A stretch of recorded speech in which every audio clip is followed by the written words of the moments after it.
what is the difference between the program? I mean, the rematch clause with Pulev and how his rematch clause with Joshua is solid, and the rematch clause that Fury and Wilder had? Because you're speaking like Joshua Pulev, he has an automatic rematch clause. There's no way out of it. And the fans, us the fans, we kind of don't understand, like, is there a limitation or expiring? How is one rematch clause so solid and the other rematch clause is pretty much, it's a business decision? Thank you. A good question. Good question. But it is not, a rematch clause doesn't go on forever. In other words, Pulev beats Joshua.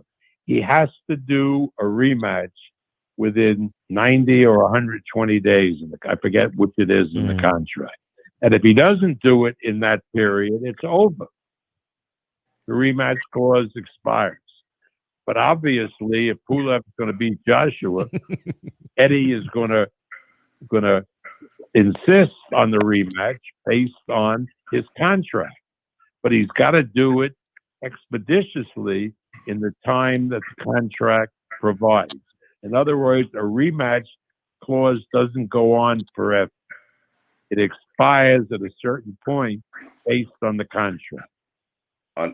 Understood. But the Wilder Fury rematch, like you just went into, and you explained very well about the COVID pandemic and what's going on with that, and for pushing the rematch clause out, like you said, the time wise. But this still, the Fury Wilder fight is still one of the largest fights in boxing. Rematch clause or minus rematch clause. The rematch clause in the contract has expired. COVID doesn't extend the rematch clause. That's not how the rematch clause works. The rematch clause is over. Now, if Pulev beats Joshua and Eddie decides to do the rematch, Joshua and Pulev, which he will, then Fury and Wilder will sit down, and whether they reinstate the rematch clause or whatever, I assume the best fight then for Fury is Wilder, and that fight will happen early next year. But we have to see how it plays out. Okay, so basically going forward with Wilder and Fury, it would be negotiating a new fight, and the rematch clause is done with. You pretty much going into negotiations to fight a trilogy. Yeah, but again, in all practicality, if that was the fight, Wilder and Fury 3, we would probably do it on the same terms as was provided in the rematch clause. Okay. Let me get to the next. Appreciate you, Bob. We got a couple more in here. We got B&B Boxing. Go ahead. What's good? Hey, Bob? Yeah. Hey, Fred. What's up? Yeah. Hey, Bob.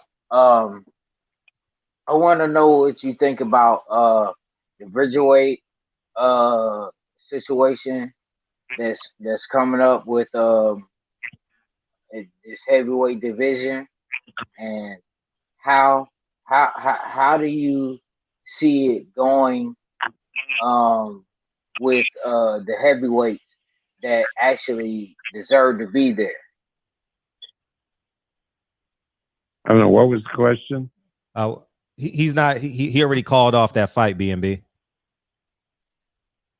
He did. Yeah, he called it off today.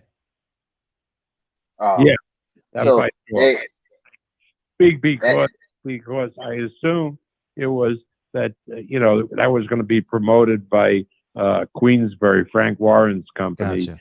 in the UK, and so he couldn't. Hey, Bob Aaron, I don't want. Go ahead, Bob. I'll bring you back in, B&B. I want him to answer. I don't want you talking over him, but go ahead, Bob. So Fury couldn't come to terms with Queensberry, and so there's so many pay-per-views that they've scheduled in UK. It's not easy because They did a Chisora Usyk fight on pay-per-view, and they could do a Pulev Joshua fight on pay-per-view. And, you know, I don't blame a promoter. You say, well, how many pay-per-views are we going to do in the UK to support that fight? And, you know, it was very, I think, problematical for a promoter to come up with a guarantee. So that fight went by the wayside. I mean, no fault of anybody. If Frank could have done that fight in the UK at the O2 with a big audience, there wouldn't have been a problem. But there's no audience. ESPN would have was throwing in money for the showing the fight on December 5 in the afternoon against a load of football games. You know, that doesn't make it a great buy. It is what it is. Hopefully, by next year, football will have run its course, and the pandemic will be under control with the vaccine or whatever, and we'll be able to go back to some semblance of normality. Gotcha. And then a lot of these fights that can't be made now will happen. Go ahead, B. Last question, B. So since normality does not happen in between Fury and Joshua, what is the normal day that you would prescribe in yourself as a lawyer that I see you as? What would you prescribe as a really specific date that Wilder and Fury 3 can happen? Because I'm gonna tell you this, and I'm gonna say this to you. I'm gonna say this to you, and I know. Just listen to me one time. So, you know that fight is bigger than Anthony Joshua and Fury, right? I guarantee you that it's bigger. Wrong. No, you are wrong. You are wrong. Let him talk. Thank you. Listen. What you're saying I just want y'all to hear him. that Wilder and Fury might do better on pay-per-view in the United States. Might do better. That's not the argument. Joshua and Fury would be a fight which the site fee, probably in the Mideast, would be out of sight. And there is no way that, no matter how interested you are in Wilder, that Wilder and Fury would anywhere near match that.